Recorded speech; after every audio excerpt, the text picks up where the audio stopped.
really like attention, don't you? You're the one who said you walked on the moon when you didn't. Calling the kettle black, if I ever thought of it. Saying I misrepresented myself. Away from me. You're a coward and a liar and a thief.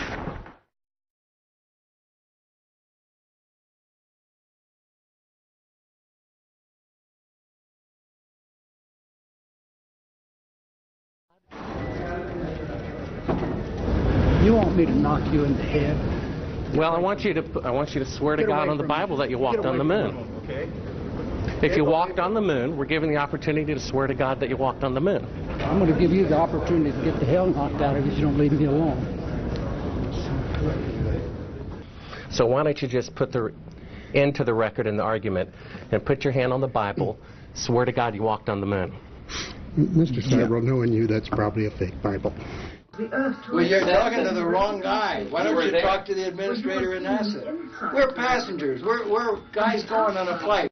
I don't hit people, but you're going to be on the deck unless you get the I'm heading out. I appreciate it. And get the hell out of my house. Okay. Well, take your stuff and get the fuck out. Why don't you quote me and say it's bullshit? And the shadows in around. I don't give a damn about all that shit. You're full of shit. Of lunar orbit being falsified. Being falsified? Correct. We got an unedited tape from a source at the Johnson Space Center. Totally nonsense.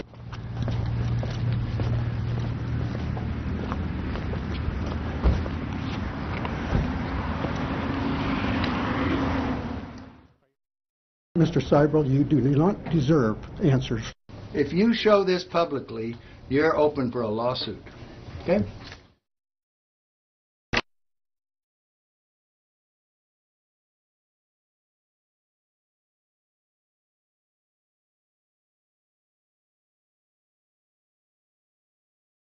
I mean, do you have Neil Armstrong interviewed already? No, he doesn't want to be interviewed. Well, I know. Why does he not give interviews? Well, because that's his personal choice. And I guess it's mine, in a way, to do things when they've been researched and worked out as far as a business arrangement. This is not news. This is not an anniversary. Well, actually it is. We found a very unique reel of footage that we have queued up to show you. Yeah. And it's from the mission. And to our knowledge, no one has ever seen it before. Mm. And it's 30 years old. And you want me to see this while you have me on camera? Well, and to tell us what it is. I mean, it's... Well, I don't know why I should do that. It's a very unique footage. It may be that I need to see it, and then we sit down and we talk about what you're taking a picture of.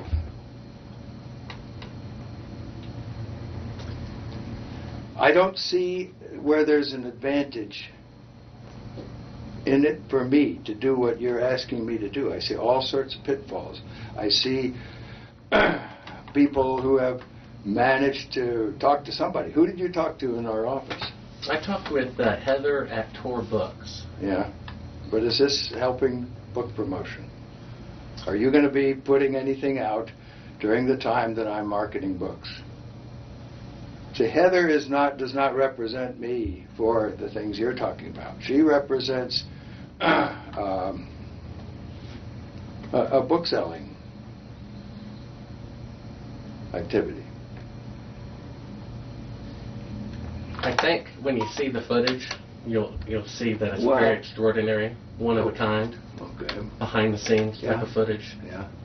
Well, if it is, why do you have access to something that no one else has seen before? Serendipity, I guess. And it was recorded on the 18th of what? Of July, 1969.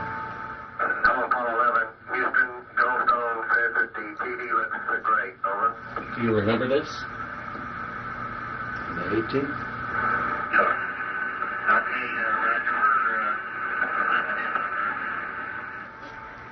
Hello, Apollo 11. Houston, Goldstone says that the TV looks great. Over. Sure. Okay, Roger. We're nothing in on Earth. How Roger, Neil. We just wanted a narrative such that we can, when we get the playback, we can sort of correlate what we're seeing. Thank you very much. Well, we shut out the sun coming in some of the other windows into the spacecraft, so it's looking through the number one window, and there isn't any reflected light. We only have one window that has a view of the Earth, and it's filled up with a TV camera. South America becomes invisible just off beyond the terminator or inside the shadow. We can see the oceans with a definite blue cast, see white bands of major cloud formations across the Earth. Roger, the ATC's working real well. The F-22 looks good, over. Hello, Apollo 11, Houston, did you copy, over? ATC copied, Charlie. Roger, your transmissions the last couple of times have been about 2 by, over. Okay, how do you read me now? Right, you're 5 by now.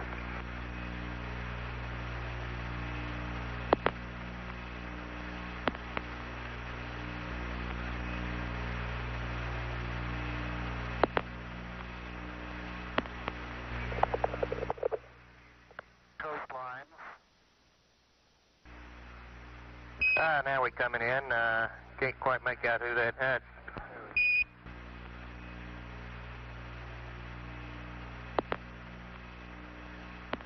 What is your proposition that we didn't go to the moon? I know for a fact that you did. Huh? I know for a fact that you did not. You know for a fact that we did not. That's correct. If you'll see, this tape proves that. Okay, well, I'm not interested in satisfying your suppositions when there's all this evidence that we did. This proves, as you see, that you were using the window to demonstrate that you were halfway to the moon when you were Turn the camera off, please. Turn the camera off. Through the other windows. Full of shit. It shows that you're in Earth's orbit. Now, if the moon is 3 days away, and this is late on the 18th, how could you possibly walk on the moon 2 days later when this was shot on the 18th? You want me to sit in front of a camera while you're taking pictures, you're showing this, and then you want to see my reaction? I know for a fact that That's slimy journalism. Do you realize that? if You ought to be ashamed of If you read the yourself. document that I have in here, you'll find that it's not. That this is a personal plea to do what is right. Well, we sit and we talk about things ahead of These are the time. documents that you'll want to see. Place the camera at the back of the spacecraft. I know for a fact But that what it is you're trying to do is unethical. You don't believe that? It is completely No, I do not. with the Earth Well, in low then we have a difference of opinion. The circumference of the window. This is where you're using the window of the spacecraft to appear to be the Earth far away. We got the raw footage of it. We have an auxiliary track, so in prompting you when That to is why speak. they wanted the interior. You believe in UFOs? No, I You do believe not. we've been visited by... Well, why do No, I you want to don't. believe this I stuff? know for a fact. We've had this analyzed. And this is the window. And it's dated by an atomic clock at the Goldstone tracking station, which is on the tape. Well, you're talking to the wrong guy. Why You don't were you there. talk to the administrator in NASA? We're passengers. We're guys going on a flight. We're not... I know for a fact that it did. And this tape would prove it in a court of law.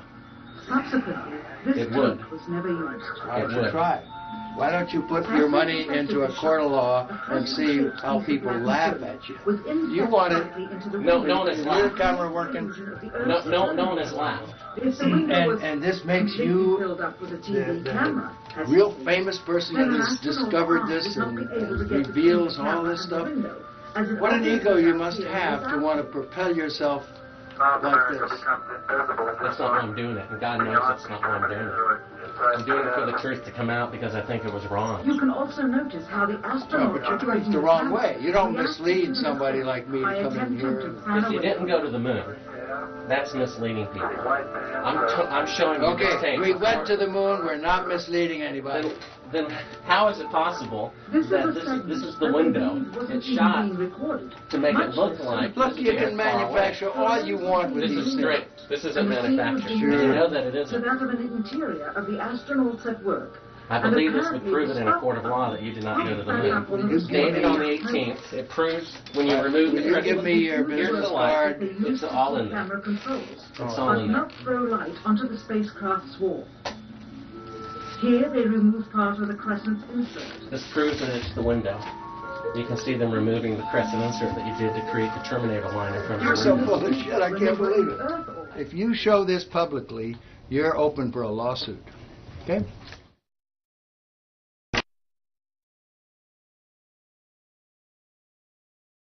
What was the temperature like in the spacecraft on the moon? Well, the lunar module that was the vehicle that we landed on the moon, it was just like this room we're sitting in here right now. We had a thermostat, and it worked a little different than the air conditioning in a house or a building. However, it had the same effect. So if it was too hot, we moved it up a little cooler, and so we could get just the right temperature we wanted. Now, when we put on our spacesuits and closed them up, then we had a backpack on, and in that back was essentially an air conditioner too, a different kind, a kind that would work in a vacuum, and then we could keep our suits the right temperature, because human beings, even though we've got a lot of good capabilities, you know, our brains are amazing, our eyes are amazing, we don't perform well if we're not within a really narrow temperature band. If we get too hot, we sweat, we don't do well. If we get too cold, we shiver and we don't do well. So it's important for human beings to have temperature control, and of course we do that on Earth real well. If the LEM didn't have climate control, and had air in it, would it be hot or cold without the climate control? If you just took a lunar module, and well, let's take the climate control and it fails. All right, what happens then? You've got air sitting there, it's 70 degrees.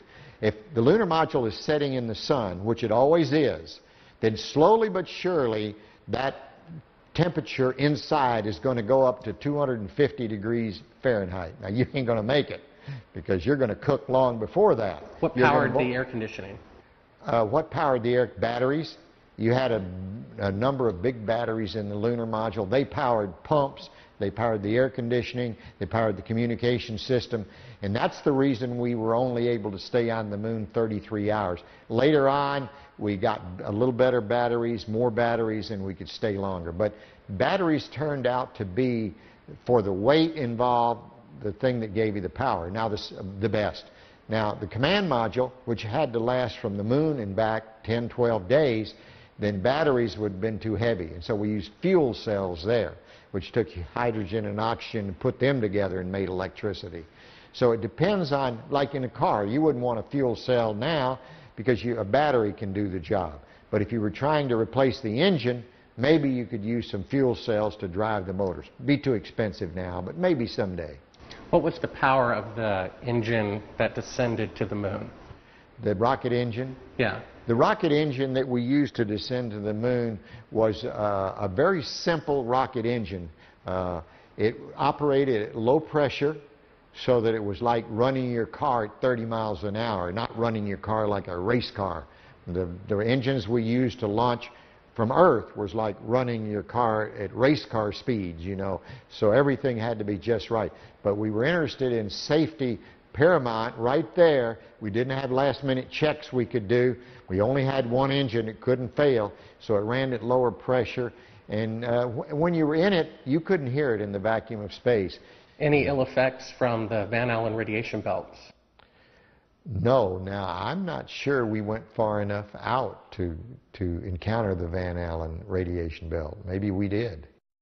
Beginning at an altitude of 1,000 miles and extending an additional 25,000 miles, lay lethal bands of radiation called the Van Allen radiation belts. Every space mission in history with humans on board, from both the United States and Soviet Union, from the first in 1961 to the present, has been well below this deadly radiation field. Mercury, Gemini, Soyuz, Skylab, the Space Shuttle, all maintained altitudes well below 1,000 miles. All except Apollo. I don't know the distance to the Van Allen radiation belt, and if we did, it wasn't a problem. If we were going to encounter it, then we would have had to build the spacecraft and the spacesuit to not give humans a problem. You don't just build something and hope it works. You study to see what the threats are, the environment is, and then you say, how thick do I have to make the metal on the spacecraft so that going through this kind of radiation or these kind of meteoroids, it won't get hurt. And so then we build it that way. The belts are 1,000 miles to 25,000 miles above the Earth. Then we went right out through them. No effects on your cells? Didn't even know it. I don't think anybody, well, maybe somebody said you went through the radiation belt, but we didn't feel it inside, and we didn't get any, added radiation. In 1998, the space shuttle flew to an altitude of 350 miles, one of its highest altitudes ever, hundreds of miles below the beginning of a field of radiation that was so severe that the astronauts inside of their shielded spacecraft and inside of their shielded spacesuits saw flashes of light with their eyes shut that they described as shooting stars, due to radiation penetrating first the shuttle's shielding, then their spacesuit shielding, then their skulls, and finally the retinas of their closed eyes. As a result, CNN issued the following report noting NASA's unpredicted surprise. The radiation belt surrounding Earth may be more dangerous for spacewalking astronauts than previously believed. Scientists say the phenomena known as the Van Allen belts can spawn killer electrons when the Earth's magnetic field changes. These electrons that are being studied could have an important effect not only on satellites, which has happened in the past, but could also affect the astronauts by creating large doses of radiation that could influence their health. The electrons can penetrate through various materials, including spacesuits, and can pass through, in fact, the walls of the space station, and can create high charges deep inside of these objects. No strange occurrences? Nothing like that. The space shuttle... go ahead. The space shuttle went to 365 miles a few years ago. Because I worked in news. I saw CNN. They said that the radiation belts surrounding Earth are more dangerous than previously believed because the astronauts saw shooting stars with their eyes closed just when they got within 600. Radiation belt. We saw shooting stars, but they're not shooting stars from with your eyes closed, although they look like it. If you're out in space beyond the Van Allen belt, and probably within the Van Allen belt, and close your eyes, and just pay attention. You don't notice it unless you pay attention. Then all of a sudden you'll see a little flash like a shooting star, except it's like that. There goes one this way. Then one just blossoms. And then not that fast. Maybe you wait 3 minutes or 2 minutes and one goes whoosh. And what's happening is cosmic rays are hitting the back of your eye and exciting those sensors in the back of your eye. So that's what you see. And they got high enough, apparently, to close it. My guess is, in Earth orbit, if you closed your eyes and just paid attention, that you would see them. The first time they were seen was when they went to 365 miles. Yes. That's 650 miles below or away from the radiation. Yeah, see, it's below. My guess, if they just did it tonight. But see, if you're just going to sleep or closing your eyes or it's dark, you don't notice them. But if you'll close your eyes and pay attention, which we had an experiment to do, by the way, then you see them whistling by. Not on our mission, by the way, they hadn't been discovered yet. I saw them one day on the moon. It wasn't dark, and it was kind of dark, and I saw this flash of light, and it looked like it was on the moon, but really it wasn't. It was a flash of light in my eye. Where were you when the Apollo 1 fire happened? Apollo 1 fire, I was in my office at the Johnson Space Center. It was about 6 in the evening. I was working late there at my desk. I got a phone call, and a voice on the other end said their name, and I said, okay. They said, I knew who it was. It was the flight director or someone down at the Cape during the test, and he said, we've lost the Apollo 1 crew. We think we've lost the Apollo 1 crew. I said, well, where are they? Have you ever read the congressional report on that? Sure. They considered it, at that point, that it would be extremely difficult to go to the moon within 2.5 years from that point. We did. We thought it would be. But so what big change happened to make it possible?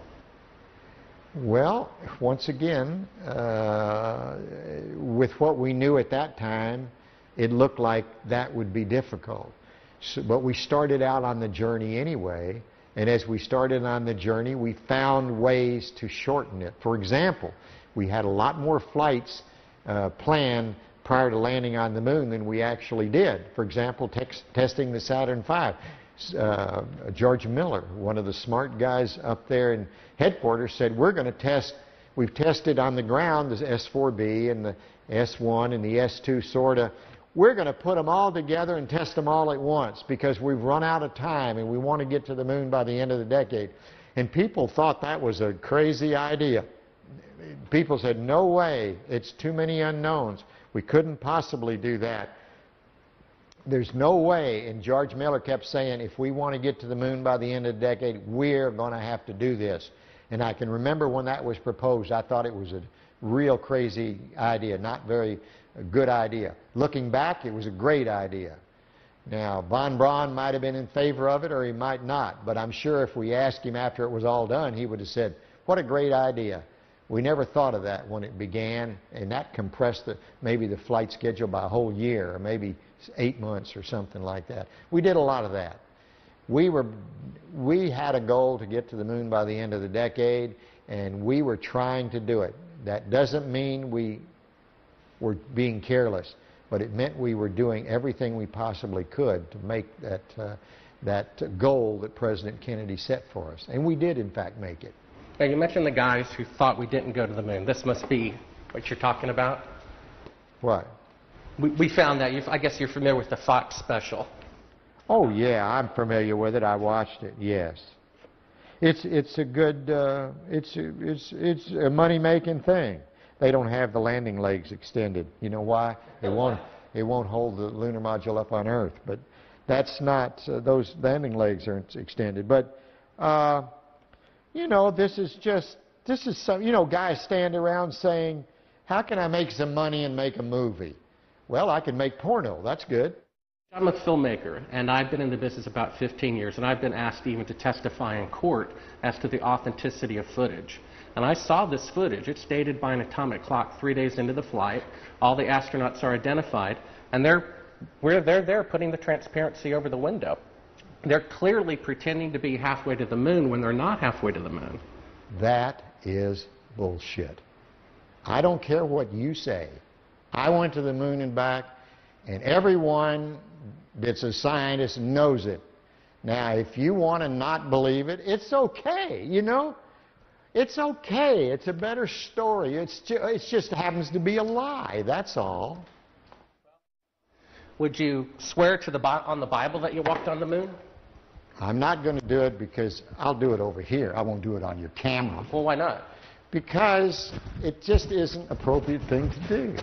Well, but you're an asshole to do that. You're the same guys, just different guys that did the other person I told you about. Well, would you put your hand on, if you walked on the moon, here's the opportunity to set the record straight, to put your left hand on the Bible, left hand, raise your right hand, and you realize this can be used as a video deposition in the future, and if you lie, you'll be guilty of perjury. I understand that. Okay, say your name. My name is Alan Bean. I swear to God and affirm. I swear to God and affirm. Under penalty of perjury. Under penalty of perjury. Treason. Treason. No, not treason. Treason has nothing to do with it. Let me rephrase this and say, I've got my hand on the Bible.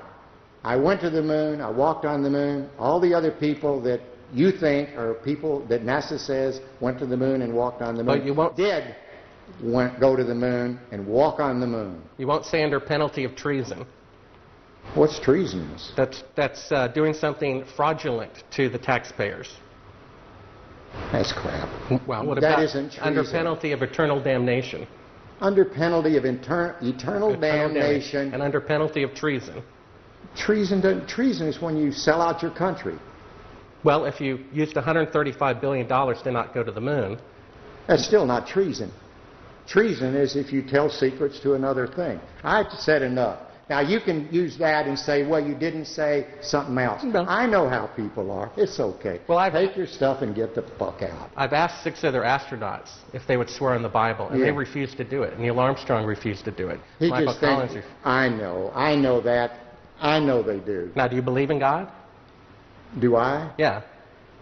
Pretty much. I wouldn't swear on the Bible if I didn't believe it. But it doesn't make any difference. You'll change it like you want. Take your stuff and go, guys. Why don't you? Well, I know for a fact you didn't walk on the moon. I've seen the That's fine. footage. That's fine. It's okay if you know it. Do you understand that? You can have any opinion you want. That's what's wonderful about this country. You can believe anything you want. And it's okay with me, for sure. Right. Get your stuff and go. Okay.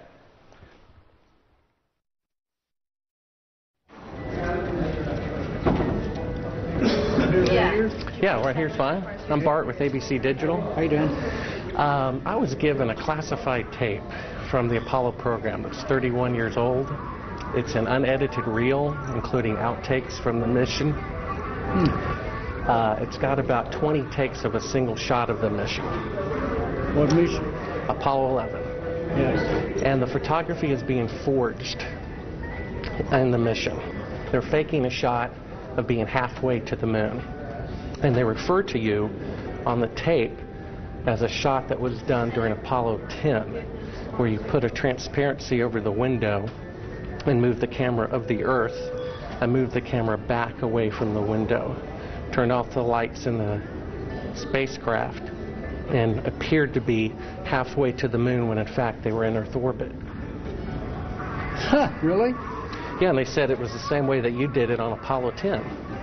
So we wanted to give you the opportunity to put your left hand on the Bible, to raise your right hand, to swear to God. Stick it in your ear. Well, you were giving an opportunity to swear to God under oath that you walked on the moon. I don't do that kind of thing. Well, if you really walked on the moon, what's the problem of swearing to God that you did? Do you believe in God? You want me to knock you in the head? Well, I want you to swear to God on the Bible that you walked on the moon. Okay. If you walked on the moon, we're given the opportunity to swear to God that you walked on the moon. I'm going to give you the opportunity to get the hell knocked out of you if you don't leave me alone.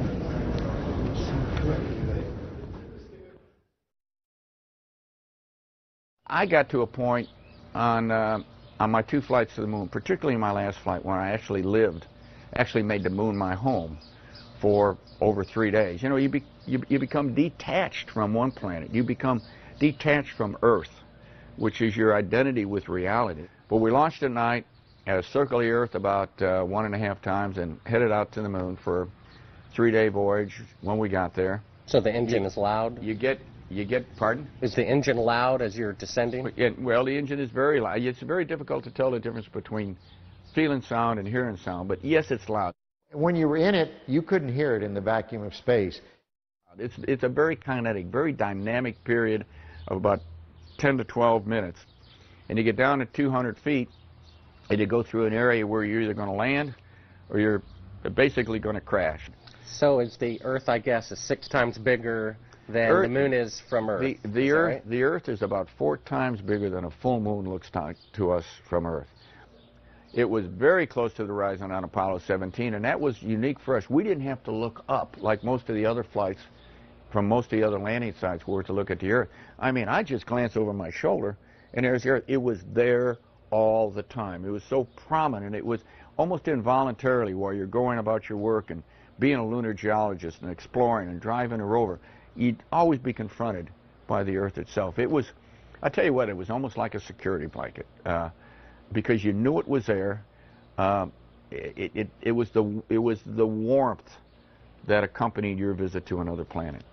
For instance, our lunar module, when we lifted off the surface, had to burn for 7 minutes and 14 seconds. Not just light off, only one engine. You know, we had redundant or backup valves, but only one engine, one set of propellant tanks. It had to light off and had to burn for 7 minutes and 14 seconds. If it quit earlier than 7 minutes and 7 seconds, we came back down to the moon, and there was no rescue. So there was no strange phenomenon going through the belts of any kind. Nothing happened. There was no great unknowns, no science fiction going to the moon. It was all science fact, although sometimes it seemed like it was science fiction. I saw a CNN report about 3 years ago. The space shuttle went to about 365 miles, and that was the closest they got to the belts since the moon missions went through them. And they were about, I guess, 650 miles away from the belts. And they reported that it was more dangerous than previously believed, and that when they were 650 miles away, inside a shielding better than you guys used, they could see the radiation with their eyes closed going through their skulls and the retinas of their closed eyes. Well, I don't know about the shuttle. The shuttle doesn't have the capability to go very far, 400 miles. I don't know exactly where the Van Allen. Quiet. Hey. Hey. Hey. Hey. Quiet.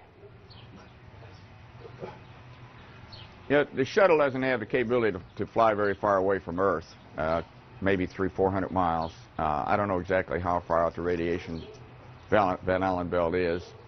It didn't seem to bother us very much. Did you see shooting stars? Did you see the shooting stars? Yeah, I'm getting to that. Oh, okay. But there's a lot of noise going on. So I don't know the results of some of the experiments they've conducted. The point is they can't get that far from here, and they're really in the protective confines of the Earth, outside the atmosphere certainly. Now on the way to the moon, we did conduct a lot. We weren't passengers away to the moon. We're passengers. We conducted all kinds of experiments, and one of them was an experiment where we closed our eyes and then we put some light-sensitive pads on our eyes, and we could literally, yes, we could see traces of radiation or traces of something going through our eyes. We conducted this experiment both going to the moon and coming back from the moon several times.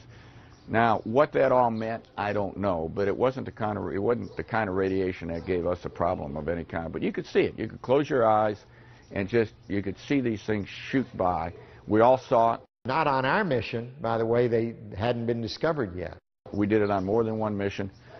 I guess you knew von Braun, right? Oh, yeah, yeah. They found a publication of his that he did prior to the goal being set to go to the moon. And in it he says, "It is commonly believed that man will fly directly from the Earth to the moon. But to do this, we would require a vehicle of such gigantic proportions that it would prove an economic impossibility. Calculations have been carefully worked out on the type of vehicle we would need for the non-stop flight from the Earth to the moon and to return. The figures speak for themselves. 3 rockets would be necessary. Each rocket ship would be taller than the Empire State Building, 1,250 feet, and weigh about 10 times the tonnage of the Queen Mary, or some 800,000 tons. Now, the Saturn V rocket weighed 2,500 tons. Now, that's a difference of 32,000%. How do you explain that change was made within a 3-year period? All right, is this a Bible? Yep, absolutely. It's I my think Bible. This is ludicrous, and I want you to put that on film. It's ludicrous. I swear... Under penalty of perjury? I swear under penalty of perjury... Treason. And eternal damnation. And eternal damnation. That I walked on the moon during Apollo 17. That I walked on the moon on Apollo 17 for 75 hours. I lived on the moon on Apollo 17 for 75 hours. Well, 6 other astronauts did not swear in the Bible when they had the opportunity. Well, that's fine. I probably, you know why they didn't? The same reason I almost didn't, because it's absolutely ludicrous for you to ask me that. I probably would have done what the other 6 did, because I'm just as stubborn as anybody else. And I said, I don't need to prove to you that I went to the moon. I know I went. But I did that. You can put that on tape, and it's there, and you can show it to anybody you want. You know what I did with the Hasselblad? He left it. It's sitting face up to the sun without a back on it, so that somebody's going to go back and find out what kind of deterioration the lens suffered because it was facing straight up. Where's the lunar rover? It's a mile behind the... How do you think we took the pictures of the liftoff on Apollo 17 with a television camera? How do you think we missed them on Apollo 16 because of the time delay? By the time the guy sent the signal, it was gone and the camera couldn't track fast enough. So on 17 he sent the signal a second and a half or 3/4 of a second earlier so that the camera got the signal and we were... How do you think that happened?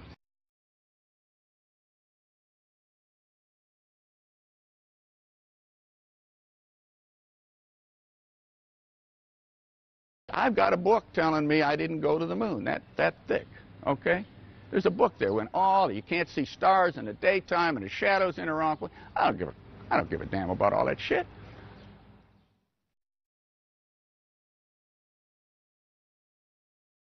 When you looked up at the sky, could you actually see the stars and the solar corona in spite of the glare? We were never able to see stars from the lunar surface or on the daylight side of the moon by eye without looking through the optics.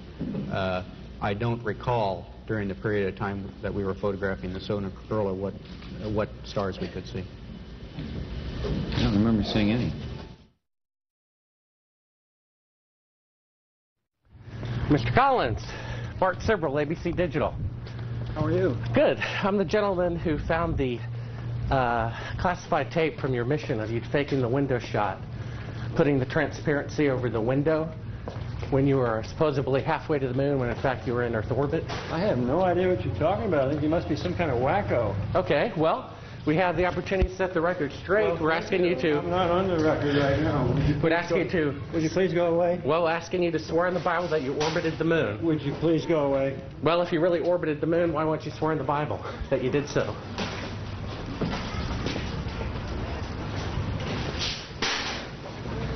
Can you tell me why you would have a problem doing that? Would you please go away?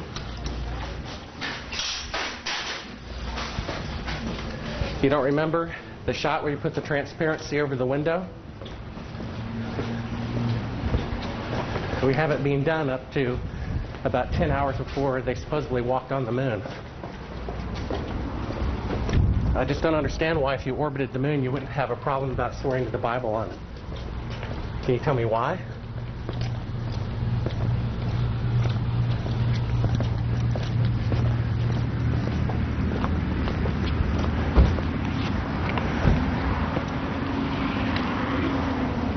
Are you afraid for the truth to come out? I think you're some kind of wacko, I really do. Well, I think it's wacky to not swear to God on something that's supposed to be obvious.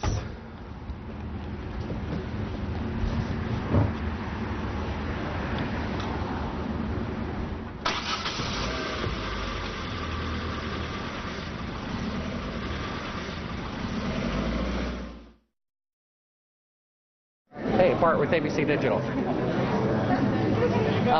We need to get back to that signing. One quick question. All right. I was given a classified. I was given a classified tape showing part of the Apollo mission being falsified, of lunar orbit being falsified. Being falsified?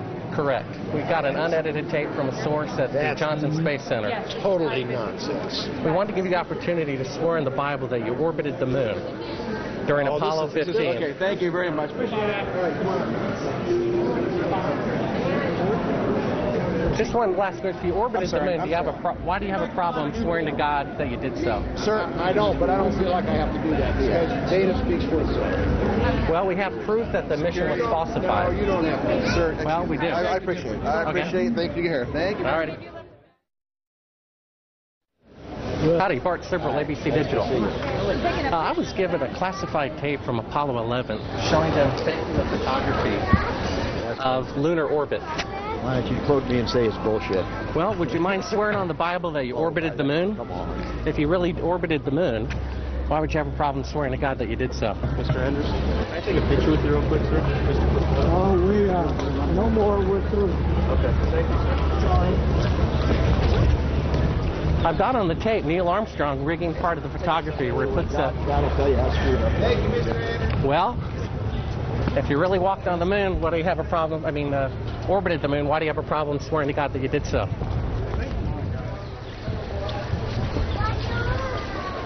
Would you please just stay back?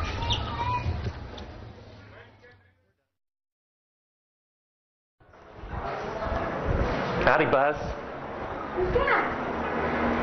How's it going? Remember me? What's your name? Bart Sibrel. Would you give your name to my assistant? Yeah, I got one for you, one for your lawyer to sue me. That's right. I hope you do. I'd love to go to court and show the window shot. I know you'd like to get a lot of attention, wouldn't you? Well, you're the one getting money for something you didn't do. You're getting a lecture for walking on the moon when you didn't. Well, that's called being a thief.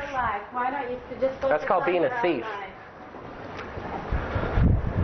Do you think you can get to heaven without repenting? Why don't you swear on the Bible that you walked on the moon? Why don't you swear on the Bible that you walked on the moon? I'm not trying to get in the middle of anything. to get out of here? This is a hotel. We'll call the police.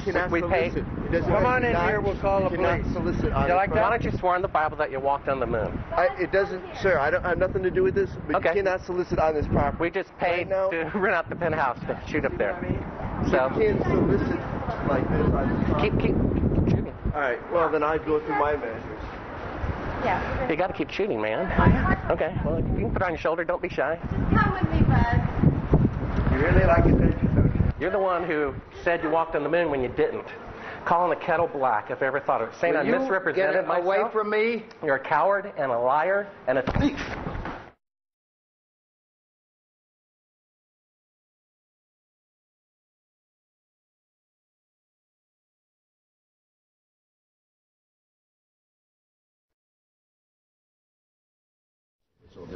Mr. Armstrong, Bart Sibrel, ABC Digital.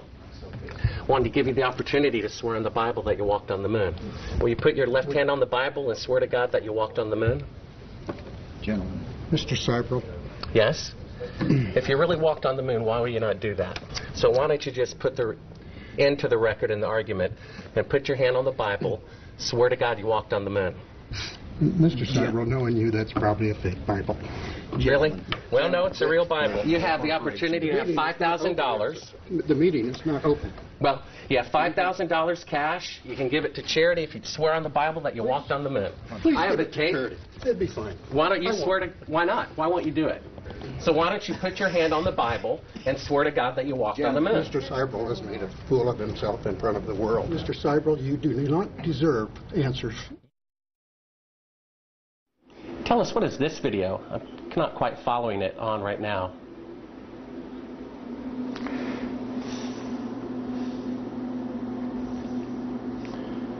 Well, that looks like a Buzz Aldrin photograph there. I can't see it too clearly from my angle here. Is this a documentary about the moon missions?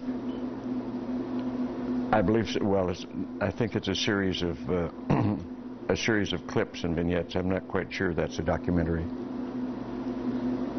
Was this something from broadcast or something that... I'm sorry, I don't know.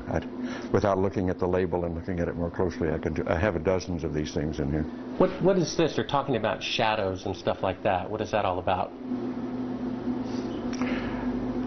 You know, this might have come from some of the challenges to the fact, from the challenges by the group that has said we never went to the moon, and they're trying to pick holes in some of the lunar photographs. And it's an interesting subject because they're totally misguided. We did exactly what we said we did. And they can try to pick holes in the photography all they want to, but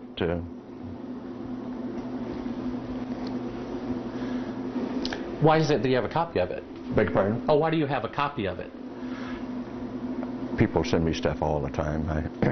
I have boxes and boxes of video from various television programs, various speeches that I've done. I must have 300 or 400 of them. I look at very few of them. So someone sent you this? I'm sure that, well, they obviously did. That's why I have it.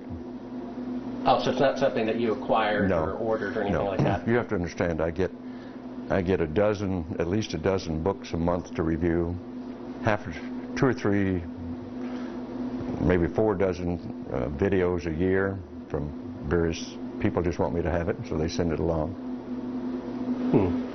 We only brought like one clip. If you want to throw it in, Sure.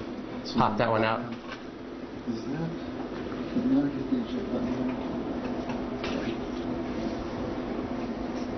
Good. Oh, that was stopping. Yes, take it again. Yeah, we can edit this that way. We don't have to worry about.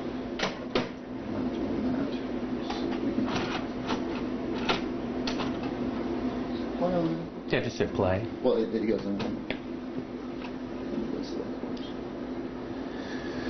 This is, what is this? Oh, this is a shot from 130,000 miles out. I guess it's from approaching. It's from approaching the moon, looking back at the Earth. Now, I've seen this on a couple of flights. Was this something that you got, although this is from Apollo 11, did you shoot a shot of the Earth like this? Mm-hmm. So you had a TV camera in the spacecraft. That's correct. And this is, I guess, the Earth zoomed in at a distance. Yep, seems to be. I think it's shot a little bit halfway to the moon. Mm-hmm. Now, it's kind of, now, I guess the cloud cover looks... That's what you're looking at. Now, what is that right there? What is what? There's like an arm, it looks like hair on an arm getting in front of the window. Maybe somebody got their arm in front of it. Now, I thought that was the arm of God moving across the Earth. I couldn't quite figure that out. I suspect that was the edge of the window, more than likely, that they were shooting at. What did the Earth look like from a great distance? There it is like again, that. 130,000 miles out. About like that. So it's pretty small at the distance of the moon? Yes, but I think the better images are the Hasselblad images that have been taken on every flight and are the most published pictures in the history of the world. What is that in the top left? If that's the Earth, is that like another spacecraft? No. That, I have no idea what that is. It's some aberration on the film of some sort. Oh, those are shadows, I think. Or reflections, probably reflections that are just reflecting. Run that back again so we get another shot of it. If you're going to press me on this, I'm not going to talk to you anymore because I won't pursue this. All of this attempt to say the Apollo programs were fake is just sheer nonsense. And you can talk till hell freezes over and you're wrong. Okay? Well, would you affirm... I won't continue on this line. Would you swear on the Bible that you walked on the moon? You bet your sweet ass. Okay. Put your left hand on the Bible. Put your left hand on the Bible. Raise your right hand. And say, I, Edgar Mitchell. I, Edgar Mitchell. Affirm. Affirm. Under penalty of eternal damnation. I don't believe in that, but... Penalty of eternal damnation. That I walked on the moon on Apollo 14. That I walked on the moon on Apollo 14. Well, you know, you're the first astronaut to do that. We asked 6 other astronauts to swear on the Bible, and they refused to do it. Well, I don't particularly like to take oaths like that either, because I don't accept the Bible as the gospel of anything except a historical record. But we did go to the moon. You bet your sweet ass we went to the moon. Okay, turn off the camera. Your interview is done. I've given you all the time I'm going to give you. Okie dokie. Good to meet you. I don't say it's a pleasure. Understand. Please get your ass out of my house. Okay. And you came here under false pretenses, and I think you're an asshole. Well, and if you continue this, and if you press this, I will personally take you to court. I hope that you do. I invite you to. I'm going to give you my card so you can arrange that. And I'm encouraging you to arrange... You're frankly not worth it. No, we have you on the record saying you'll take me to court. I hope you do. Because we have proof that would prove it in a court of law that Apollo 11 didn't go to the moon. And I think it's something that you should see. I don't say that lightly, believe me. I don't say it lightly. You have joking, sir. People can have fun. And maybe do that if they feel like they want to have a little fun on a trip to the moon. And as an independent producer... Okay, we're heading out. Doing that is against moral ethics. Lying about going to the moon is a satanic lie of gigantic proportions. I don't hit people, but you're going to be on the deck unless you get... I'm heading out. I appreciate it. And get the hell out of the black house. Don't get a gun and shoot them at them before they get out of the office? We have a video camera running if you want to do it. Right. That would be great footage for us.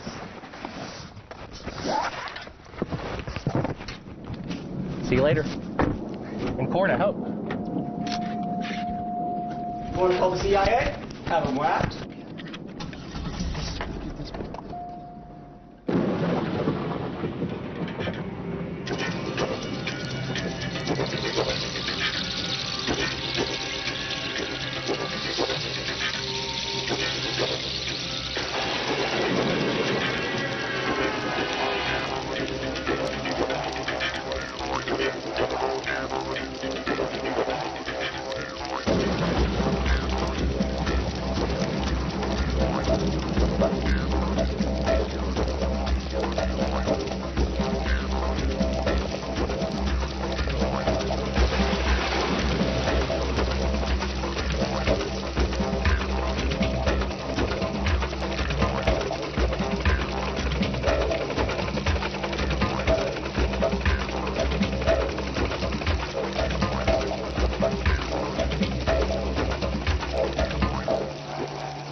waxing.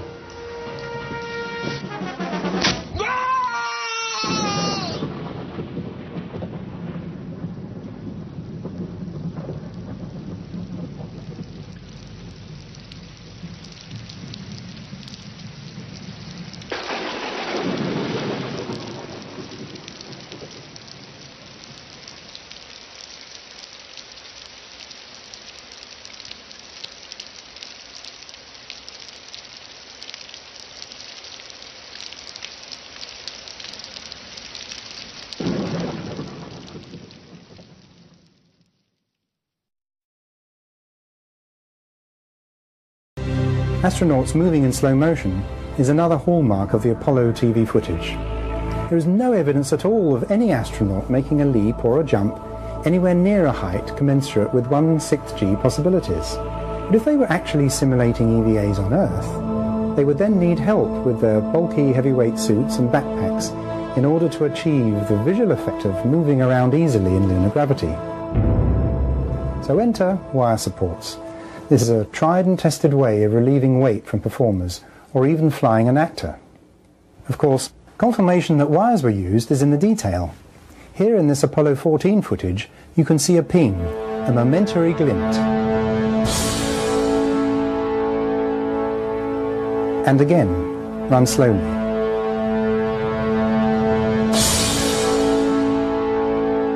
And once more. There are other examples too. This one is from Apollo 17 during the flag scene. You can see the ping at the top of the frame.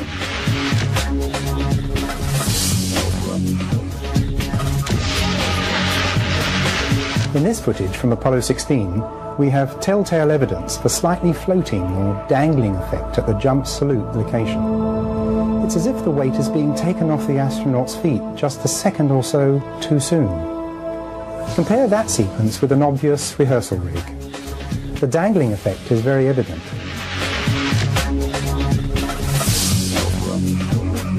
And here again, from the same mission, Apollo 16, we have an astronaut who is about to get up.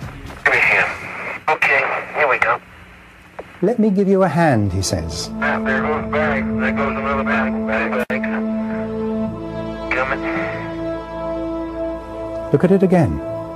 The astronaut is getting up with the wire taking the weight, relieving him of 5/6 of the Earth's gravity. A magic trick? No, just the help of a wireman. This is a slow-motion jump that would have been seen live on TV. And here it is at normal speed.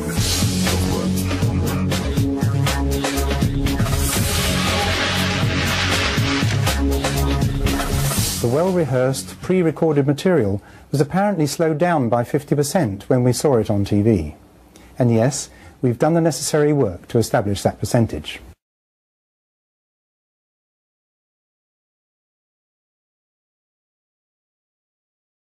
It is clear from these rarely seen color television pictures that the crew of Apollo 11 had a high-resolution color video camera with them on their mission.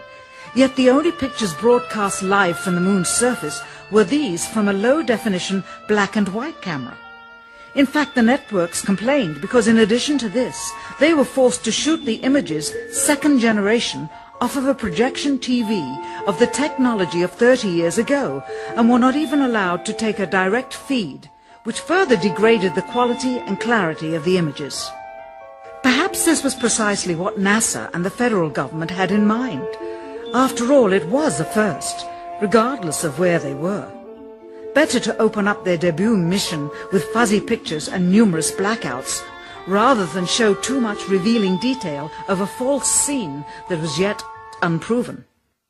And finally, the element that seals their fate. All the footage of Apollo 11 requested from NASA over a 5-year period, one gem was discovered just before the completion of this documentary. An old reel received by mistake. It contains the raw or unedited footage of the crew of Apollo 11, Michael Collins, Edwin Aldrin Jr. and Neil Armstrong, staging part of their mission for nearly an hour in living color, with exceptionally clear behind-the-scenes audio of conversations discussing the techniques used to achieve a disingenuous picture depicting the Earth at a distance in order to falsely demonstrate their far journey from it and their ability to survive passing through the Van Allen radiation belts.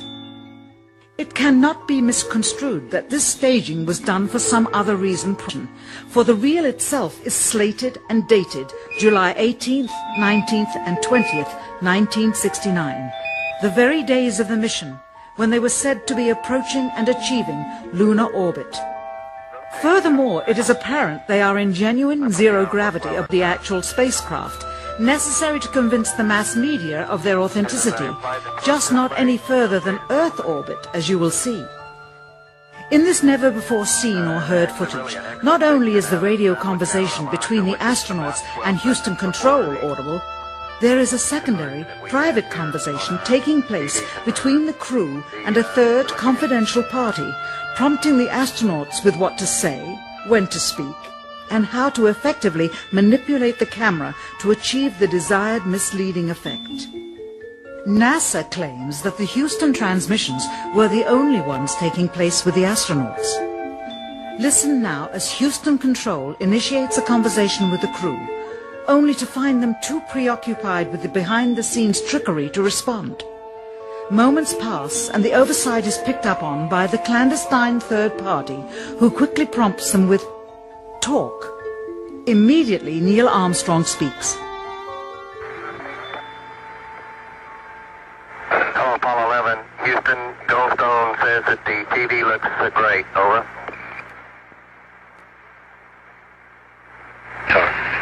Okay, Roger. We're nothing in on Earth. Again, the illusion they are attempting to create is the Earth at a distance to demonstrate their far journey from it and their ability to survive passing through the Van Allen radiation belts. Understand, too, that only about 20 seconds of this raw footage was ever broadcast to the public, and these conversations discussing their deception were believed to be private. Until now. Here they discuss that these television transmissions were in fact not broadcast live as everyone believed. They were first screened and edited for playback later. Roger, Neil, we just wanted a narrative such that we can, when we get the playback, we can sort of correlate what we're so much. Here they discuss the fact that they have turned out the lights and have blocked out sunlight from entering the spacecraft through the other windows, as to not cause any reflected light to fall onto the spacecraft's wall in the foreground. Okay, very good. Well, we shut out the sun coming in some of the other windows under the spacecraft, so it's looking through the number one window, and there isn't any reflected light. The reason this was done is so that the truth of the matter would not be revealed. It is this. Though the federal government would have you believe that this is a view of Earth from a distance out of the spacecraft's window as it nears the moon, it is not. What they have ingeniously done is placed the camera at the back of the spacecraft and centered the lens on a circular window in the foreground, outside of which it is completely filled with the Earth in low orbit. The circumference of the window then appears to be the diameter of the Earth at a distance, with the darkened walls of the spacecraft appearing to be the blackness of space around it. That is why they wanted the interior dark and blocked out the sun from any other windows. Here you can see the extruded window, probably 2 inches thick at the bottom. This is because the Earth's shine is coming in at a downward angle. It also causes the Earth to appear to be an irregularly shaped circle, for you are seeing the outside of the window at the bottom and the inside of the window at the top, which together form 2 different sized halves of a circle. Subsequently, this take was never used. As they perfected the shot, a crescent-shaped piece of black material was inset slightly into the window to create the illusion of the Earth's terminator line dividing night and day. It is uncannily convincing. During this segment, intended to be edited and played back later for the worldwide television audience, dated July 18, 1969, Neil Armstrong condemns himself as he states that he is 130,000 miles out, or halfway to the moon, as the NASA flight log also states on this date. when he is in reality in low Earth orbit of a few hundred miles. Roger, Houston, Apollo 11. Calling in from about 130,000 miles out. Here, during another segment, also intended to air after review, Neil Armstrong falsely explains to the viewers how the shot is attained by putting the camera's lens to the window's glass, as it would have to be if they were the claimed distance away from the Earth. We only have one window that has a view of the Earth, and it's filled up with a TV camera. If the window was completely filled up with a TV camera, as he stated, then an astronaut's arm would not be able to get between the camera and the window, as it obviously does here in this outtake. South America becomes invisible just off beyond the Terminator or inside the shadow. You can also notice how the astronaut operating the camera reacted to the mistake by attempting to pan away from it. See white bands of major cloud formations across the Earth. This is a segment that they believed wasn't even being recorded, much less suitable for broadcast, for the lens was being zoomed out and the scene was being changed to that of an interior of the astronauts at work, and apparently the stop button popped back up on the recorder without notice. Here is the diffused work light that they used to see camera controls, but not throw light onto the spacecraft's wall. Here they remove part of the crescent insert.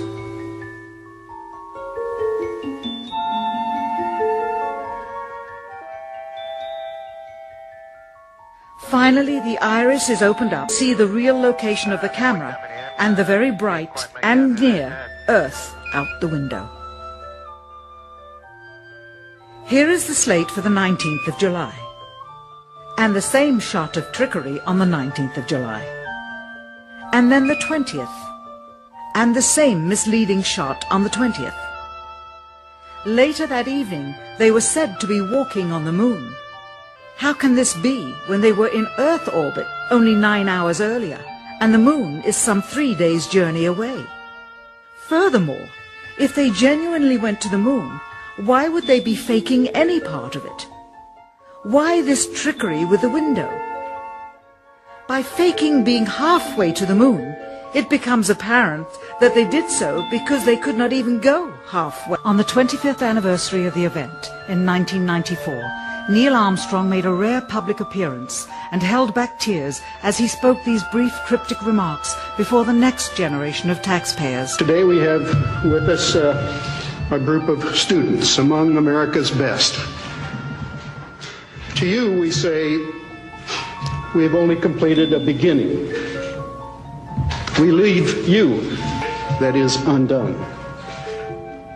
There are great ideas undiscovered, breakthroughs available to those who can remove one of truth's protective layers. That when examined, these images suggest that man never went to the moon at all.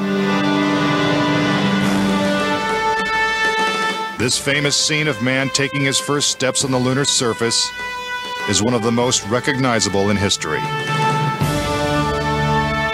But why are such important images so grainy and hard to see? And we're getting a picture on the TV. You got a good picture, huh?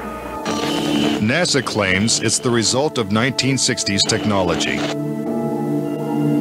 NASA orchestrated the hoax in a very unique way, through television. They had one picture which they completely controlled, black and white, grainy, that convinced everybody we were on the moon. We had no reason to doubt it. They had complete reins over the pictures, over the sound. I mean, sad to say, it was easier than people believe. Evidence suggesting that these images were staged. It's absolutely unreal. Although it appears that the astronauts are moving in the moon's gravity, which is 1/6 that of the Earth, Percy notes that when the speed of the film is doubled, the astronauts appear to be running as if in Earth's gravity.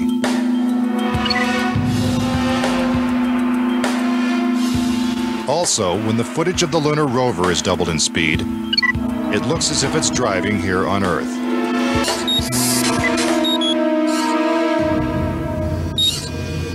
If there is no air or wind on the moon, why is this American flag waving? The fact that the flag flaps on the moon where there's no atmosphere means that there must have been a little blast of wind out in Area 51 where they shot this. The pictures that we see that allegedly were taken on the moon are absolutely perfect. But with closer examination, Casing says flaws begin to emerge. Unfortunately, errors were made which are now being discovered. Point out that lighting is a major flaw in the lunar photos. Case in point, on the moon, the astronauts' only source of light was the sun. They had no extra lighting, no flashes or things like that. Yet in this photograph from Apollo 14, the shadows are cast in different directions, suggesting multiple light sources. The shadows cast by the rocks in the foreground should have been east-west, like the LEM shadows. And in this photo from Apollo 17, again the shadows are pointing in different directions. Outside in sunlight, shadows always run parallel with one another, so the shadows will never intersect. Conspiracy theorists say it's not just the shadows that indicate the use of additional lights, but what has been photographed in the shadows. For example, here's an astronaut who descends into a huge shadow cast by the lunar module. Yet his entire body is still visible. How is it that he is not shrouded in darkness? Here's the same maneuver from another Apollo mission. Again, the astronaut is brightly lit in what is obviously dark shadow. And in this picture, the sun is directly behind the astronaut. His figure should be a silhouette. Yet even the smallest characteristics of his suit are recognizable. It seems like he's standing in the spotlight. And I can't explain that. That escapes me. Why? And finally, in this picture with the sun behind the lunar module, the front of the craft is clearly visible. The words United States are crisp and clear.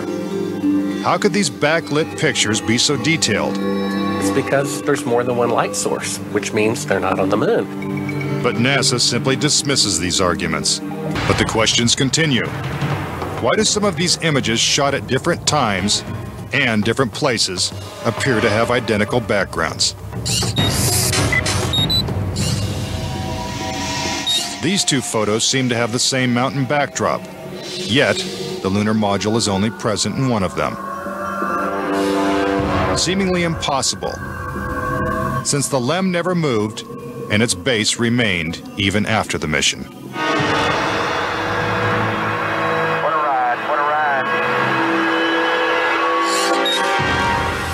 Some suggest the same artificial backdrop was used when shooting two entirely separate pictures. Background discrepancies are also apparent in the lunar video.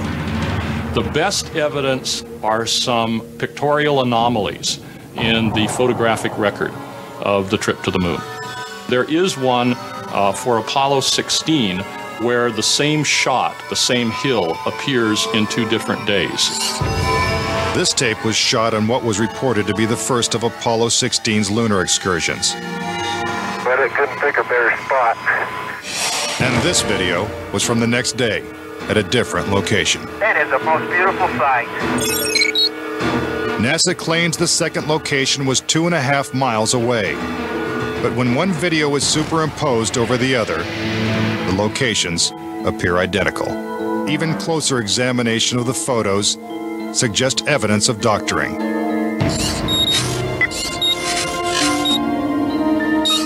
For reference, crosshairs were permanently etched into the lunar cameras, so they would have to appear on top of every image.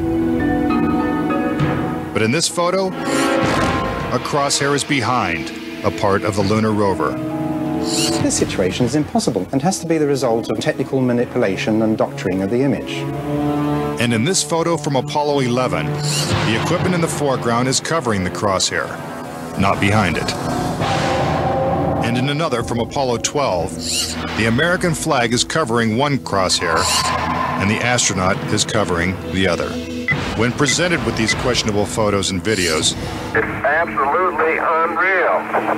Insist that Apollo was a hoax. When I looked at all the pictures and all the footage, I'm absolutely convinced, I bet my life on it, that we didn't go to the moon. I know for a fact that we didn't.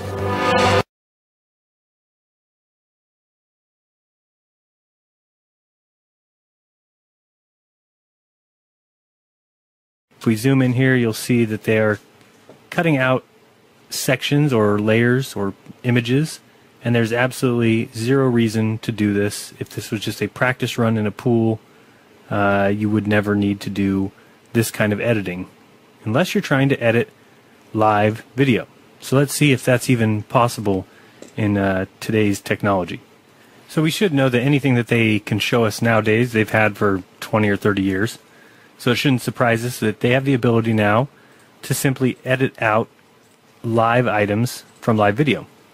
So you'll see here they're just able to remove items that are sitting on the desk from the live video itself. Probably not very hard, as it takes the background kind of that area. And you'll see there has that morphed. Hopefully you saw that. Yeah, you can see it there, that it kind of does come back in. It's not perfect. So we would be able to expect to see some errors. Even with NASA, if they were extremely careful, we might be able to see some errors or some anomalies that would happen because they're editing out these scuba divers. So see there's some stuff on the counter that's also been disappeared. And here again. And this is a good image that shows you the errors in it because it's not perfect. And you can kind of mask it and blend it. But as you move around, occasionally you're going to get a little bit of ghosting or some remnants of whatever it is you're trying to delete. You see here they took this grate off the side of this wall and just filled it in with the area around it. So this wouldn't be very difficult at all. You would need some people at the live editing stations just kind of watching, and as long as you had a 20-second or 10-second delay, you'd be just fine. So is this something they could possibly be doing? And do we have any evidence that that in fact is happening? So in a moment we're going to watch an actual spacewalk. For now we are watching the training and just watch a few things. You can see how these scuba divers assist the astronauts themselves. They kind of help them when they need help with a certain knob or to carry their cord or to move some cable or to lift them up by their feet or their backs. You can see here he's kind of pushing him up. Giving him a little bit of assistance. And one of the first things is that the structure itself looks like it moves in water. I'm also a little bit zoomed in so you notice that. We're going to be looking at a couple different things, but that one thing that you see flying around there straight in the middle right now, it looks like a black bag. If you watch that, I'm making the assertion that that is actually, you'll see it's hanging on to that ladder there. I guess we'll call that a ladder. And you'll see that the dark spot is holding on to the ladder, causing it to move. And in a second it will jump from the ladder. You see it? It's leaving that ladder. It has nothing to do with the person. It's jumping onto his back and moving him around. And if you just watch enough of this, you'll see that these are people. These are actual divers, that person there. Now, you're not going to see the entire diver. I do think there's a few times that we do see that. But it is live edited out. So it's meant to look like a bag attached to the astronaut. And you'll see that it moves too independent of itself. See there, it's lifting the person up. It's not as if the person is pulling the bag up. The bag's on a big string. There again, you'll see it's hanging on the ladder. And again, it jumps off the ladder onto the back. And then again, later we see it push the person up. You see here, it's jumping onto his back. What those are divers. And they are live edited out of the footage. It's not even very difficult to do. As we saw, you can do it as a chroma key type event, or just have a nice delay where somebody's in there with a brush, and we'll see several examples of them covering up little areas. So anyway, just keep watching. We'll see. It's definitely my hypothesis that they are simply filming in a pool with a couple divers, and the divers go under and assist them, and they are live edited out of any footage that we ever see. So it should be pretty weird that we found this one, because I can't imagine them ever letting anything out, especially if it's live edited. They just do it on a 5-second delay, and this way they don't make any messes. But by the end of this, you'll see that I believe there was a chroma key issue this day, because we see things disappearing in the second view and reappearing, which clearly means that they were ghosted or masked out. So now I've changed the color a little bit. It just gives you a better view. Same thing. Got the brown backpack. You can watch it jump on the man here. And you can tell that that is a person. That's a diver. You can just tell by their movements. See, he jumps up there. He's just swimming there. Now, it looks to us like a backpack is just moving there. But the person is wearing the backpack and they're swimming.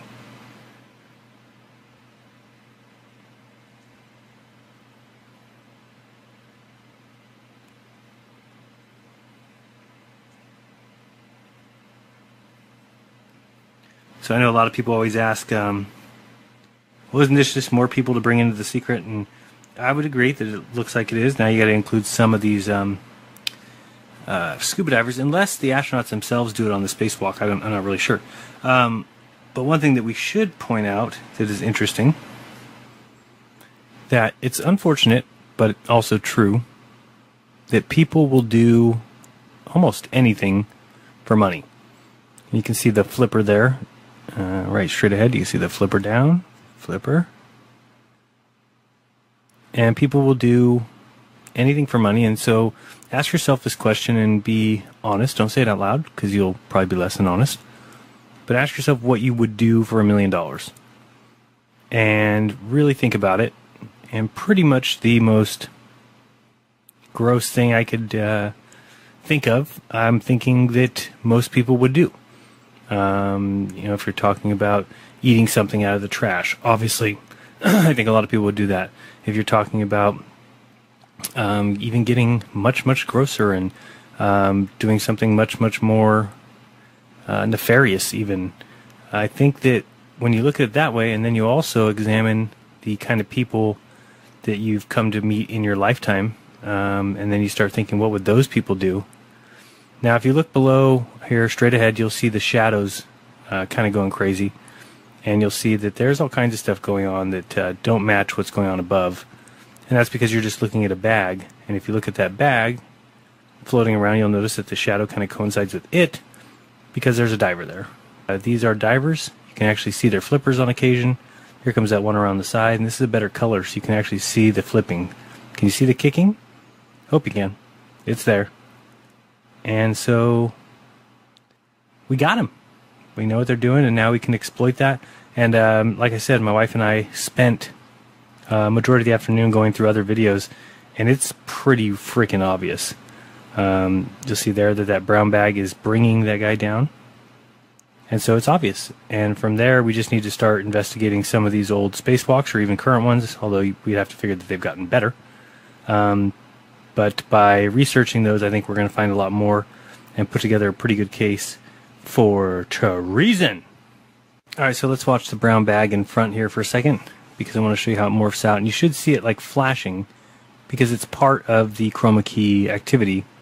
And it just was a bad chroma key day for them. Stuff is very flickery. So watch that brown backpack again. Right here, it's going to do something interesting. Okay, now here, and watch it disappear. See that? How it morphs out? And that's just more chroma key nonsense. It's going to make it look interesting. But again, that thing is hanging from the pole right here, the ladder. And then we'll jump off and swim to his astronaut.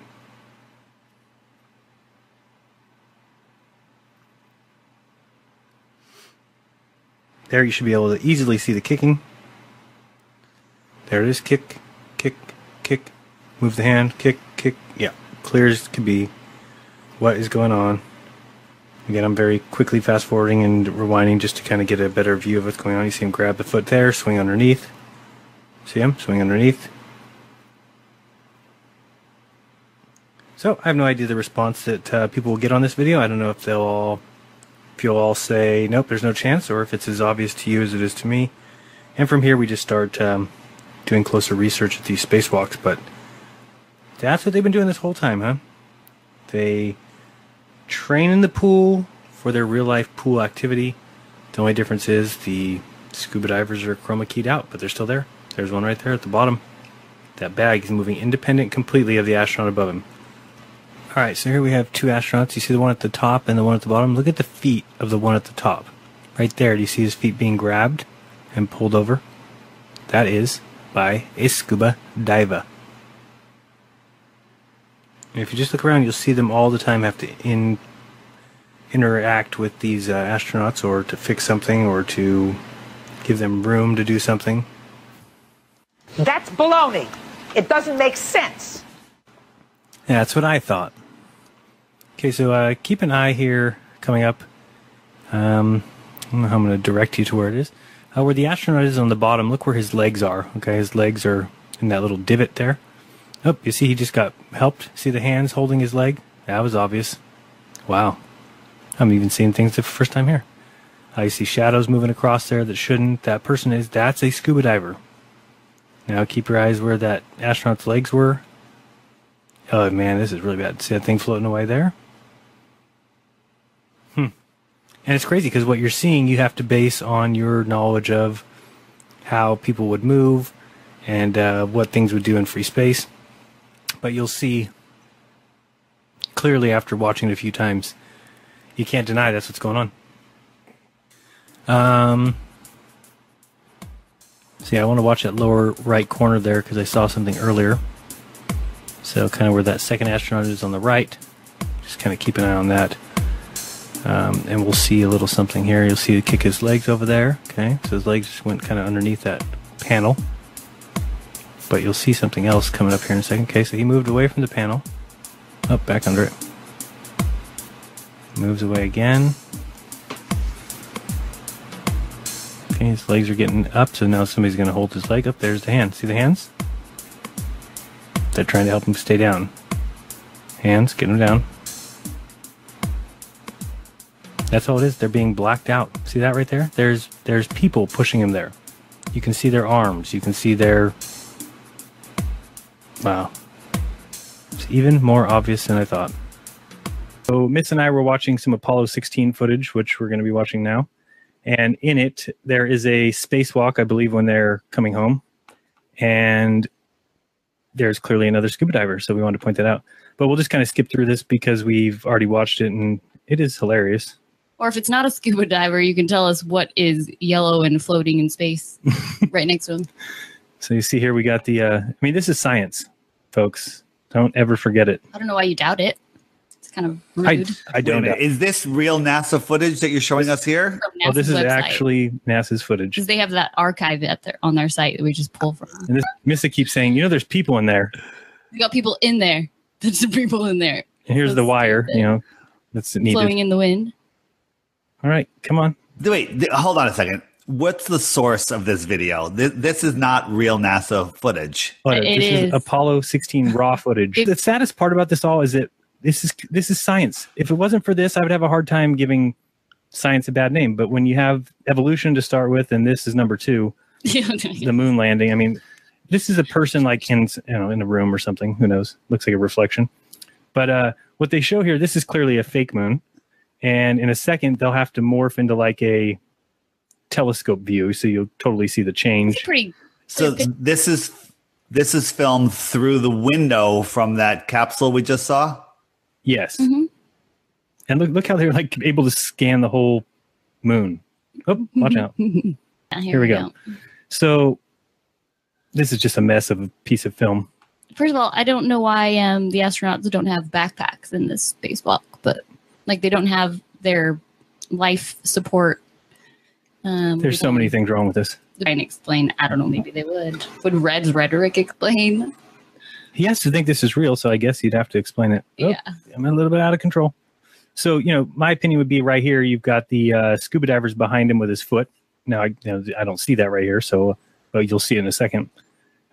Because they got to hold his feet down. So in a second here, and the most obvious part is you see the yellow scuba tank. Yeah. So if it's not a scuba tank, then you need to explain to me what is yellow and attached to the, well, it's not attached anymore, to the outside of the ship. There was nothing yellow. That's a big tank. He doesn't have, this time he doesn't have a sack hanging around him. You know what I mean? No bag. No bag. And you'll actually see, okay, so I want you to watch right here. Can you see my mouse? Yeah, right in the middle. Okay, this cord is being held by the scuba diver, and you'll be able to see it's not a shadow that what is, oh, there's another bubble. There it goes. Bye, bubble. Bye. And so you see this is a hand. And he's just helping him with it. It'll disappear and then it'll come back, and it's not a shadow because you can see it. See underneath him here? We'll go back and show that. No. Oop, maybe not. You need to show that scuba tank first because the rest of this kind of sounds iffy. Oh. There's another bubble. Clearly water. Clearly, NASA's busted. Gig's up. It's obvious now. There goes another bubble. Here it is. Watch it.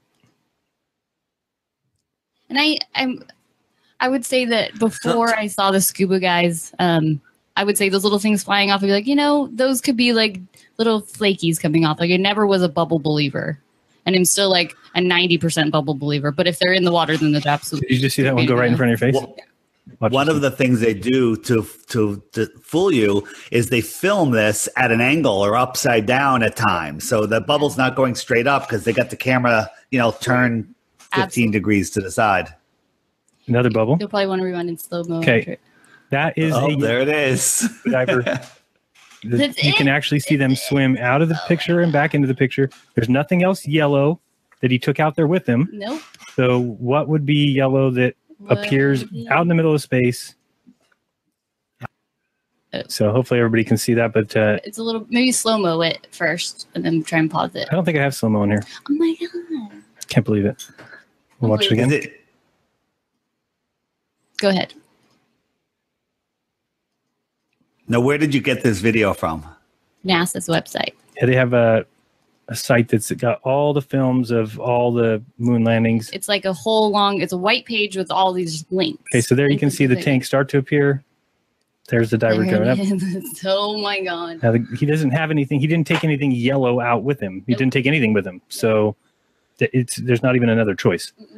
Don't you think NASA would be smart enough to have black tanks? Right? Yeah, I would think so. They don't. Maybe now they do. Because this is an old video. Oh, that's what you're saying. Yeah. Because, they have to improve There's another bubble. And everyone that's watching, I encourage you to go to any spacewalk. Oh, geez, that was a mess. Bubble, bubble, bubble. Any spacewalk, any day. I mean, I would try and go as old as you can, but there's bubbles coming up everywhere. Yeah. And just watch it knowing that you watch it with new eyes. Watch it with new eyes. It's so obvious. And then there's so much wrong. I'll show you when he comes back here that the shadows are wrong. Just saw another thing out here, but I don't know what that was. But you can even see, and David even brought this, there's another bubble. David even brought this up, that it's purposely degraded, the video. And just like the one that I did the video on yesterday, it's crummy quality on purpose so that you don't notice the morphing in and out of the bag or the changing of its color. So they can just say, it's pixel changing. Right. Get over it. Because they're never like the moon landings, the reporters at NASA's headquarters, wherever that place is called, they were using a rear projection screen of the video, and then they had to film the actual screen. You can't get any more degraded than that. Right. Man, there's just bubbles everywhere. I don't know how nobody's ever seen this. Did he start doing his push-ups yet over there? No. Doesn't he do something? Doesn't his shadow get weird here? I forgot where that when was. He comes back over. When he does like his... No, this whole part I thought turned like black or something. I don't remember. I love the other astronaut. He's like peeking. Yeah, what is he doing? I'll watch you from here in case you fly off into space. Doesn't this look like he doesn't have a backpack on? He has like a third size backpack. Mini backpack?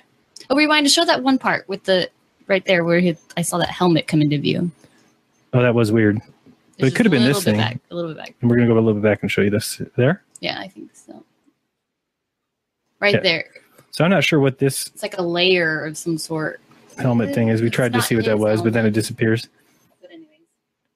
But I think they're just big fans of layering. And this is what would happen in water if you don't have scuba divers with you. There's another bubble. You need somebody to take care of your feet. Push you down, yeah. Okay, so now watch here. There we go. Oh, get that. Nice catch. And you'll see here in a second where it's just all wrong because look where his shadow is now. Okay. But then watch the shadow for. Okay, so you see how there's no shadow here for him? Yeah. So there cannot be, the sun can't be above you, or else there'd be a shadow there. He was right next to it. But yet this cord here is showing a shadow on his back. and his leg right here. Yeah, that's weird. Will show a shadow on his back. I would Since he definitely lifts say his that's leg up. weird. But I would obviously See, this right here is his shadow from his leg. So if he's What was it just went over his butt? Can you go back 10 seconds? Yeah, I saw something too. I was like, what does he even do with this? Do they bring this in? Is that what he went out there for, to get something? I mean, think about that. You're going to space. What could possibly go wrong that you would need to go outside for? Like, what would be? It's so ridiculous. And he You would even never make opened something. anything. He opened something to take it out. Yeah, you would never make something like that. It's That's just their not the spare way you tire. would. He needed that spare tire for landing. Oh, did you see that? I think that's what he was talking about. I don't remember. This part here? Oh, I don't know. David, what did you see? No, there was something that went right over his butt before. Maybe it's coming up. Maybe right like here. a big black stripe. Or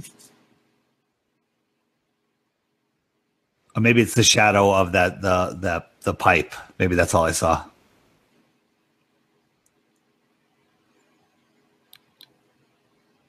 Oh, like this? See, I mean, the shadows Yeah, that never right even there. coincide. Yeah. Yeah. Yeah. What is he doing? That looks like a scuba diver's arm or something that went up there. And what would be here that's black on his shoe? What's causing that shadow? Nope, he fell asleep. See, He's stuck. He's stuck. something gonna help him? Look at those pants. Look, what are those pants that he's wearing? It just makes no sense at all. They're like white. I mean, I would. hammer pants. It's like a cool, like really warm snowboarding outfit. He was getting farther and farther behind. Well, I've had my one for today. Doing what? Oh, now, Doing what? just did my whiffer deal.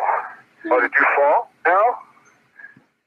It's funny how for every action there's an equal and opposite reaction, isn't it? Hey, I've heard that before.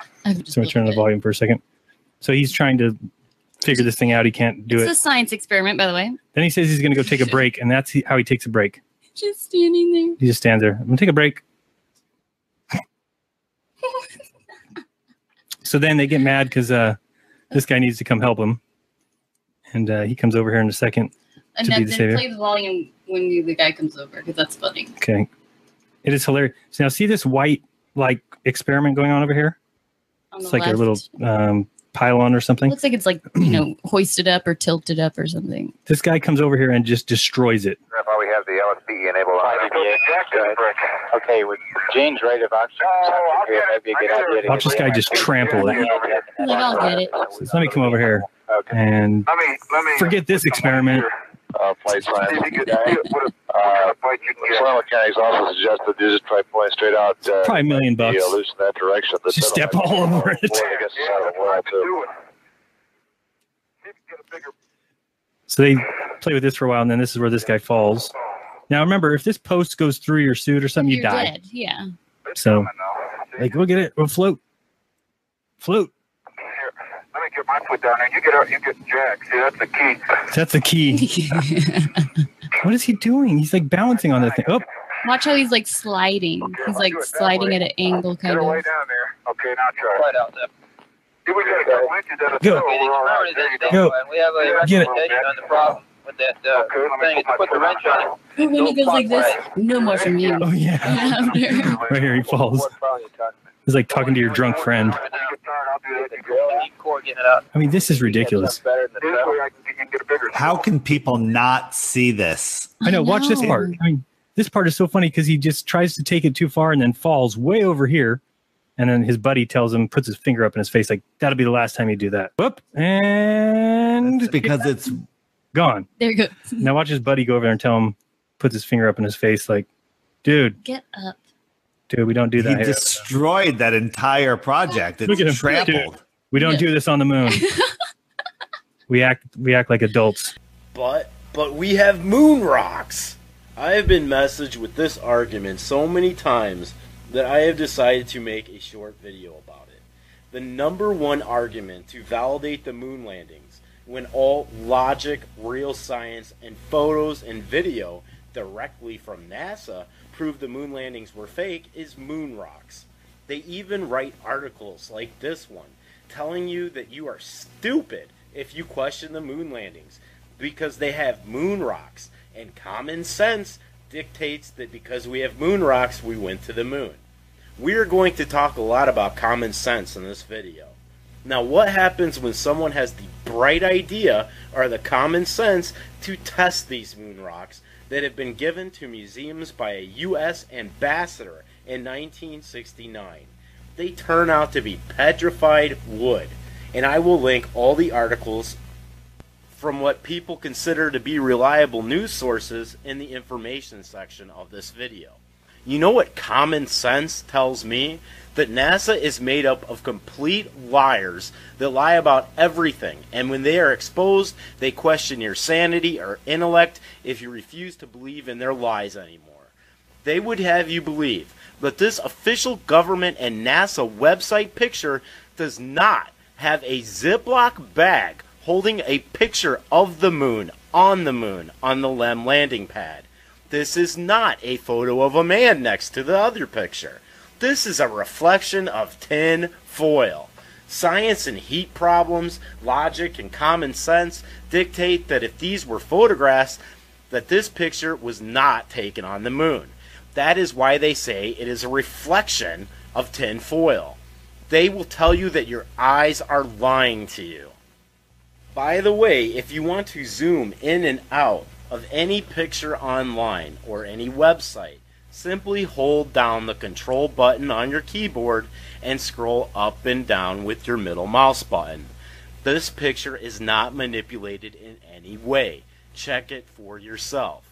Now, when these lies are exposed, like these petrified wood moon rocks, they use all media to spin the fact that they are liars, like this article in USA Today. They would have you believe that it is okay that this piece of petrified wood given by a U.S. ambassador and insured for $500,000 is not from the moon. They say in this article that of the 135 rocks from the Apollo 17 mission given away to nations or their leaders, only about 25 have been located. By CollectSpace.com, a website for space history buffs and NASA fanboys that has long attempted to compile a list of moon rock whereabouts. They then tell you that this should not be taken to mean that the others are lost, just that the records kept at the time are far from complete. I love how all the plans for the LEM, lunar rover, and now records of the moon rocks are just gone. Common sense tells me that seeing that this was the most important event in the history of mankind, these plans and records would be bronzed. Also in the USA Today article, Jennifer Ross Nazzle, a NASA historian, said, NASA turned over the samples to the State Department to distribute, and that we don't have any records about when and to whom the rocks were given. The State Department historian, Tiffany Hamlin, said, the Office of the Historian does not keep records of what became of the moon rocks, and to my knowledge, there is no one entity that does so. Yeah, why would they keep records of rocks from off the Earth? They aren't rare or anything, right? In fact, the Netherlands is one of the few countries where the location of both the Apollo 11 and Apollo 17 gift rocks is known. Britain, Australia, Canada, and New Zealand are others, though no one has rocks from both missions on permanent public display, and some have been kept in storage for decades. NASA keeps most of the 842 pounds of moon rocks gathered by the Apollo missions locked away, giving small samples to researchers and lending a set of larger rocks for exhibitions. This USA Today article then spins facts and tries to say that maybe private collectors have the real moon rocks, and many on display may be fake. Heaven forbid that all these fake moon rocks were tested in every one of these museums, but just in case they would be, NASA is thinking ahead here. I would remind you that the moon rocks on display in the Netherlands that were found to be petrified wood were from 1969. Were presented by a U.S. ambassador and even came with a plaque. They were insured for $500,000 because they were believed to be genuine. NASA is full of it. If you want to believe anything they say, then you are putting your faith in lies. The fact that USA Today and media spins the fact that these rocks are not genuine should lead you somewhere if you have common sense and are capable of critical thinking. Who controls our media? The fact that other nations don't question these things should also lead you somewhere. These people are not smarter than you. They act as if you are an idiot if you see past their lies. You are all made in God's image. We all have gifts and talents and have the same mental ability, though some are stronger in some areas and some are stronger in others. Myself, I have no artistic ability whatsoever. I can't paint. I can't construct music. Do not put your faith in these liars. If you do, some people would question your intellect, but they would be wrong.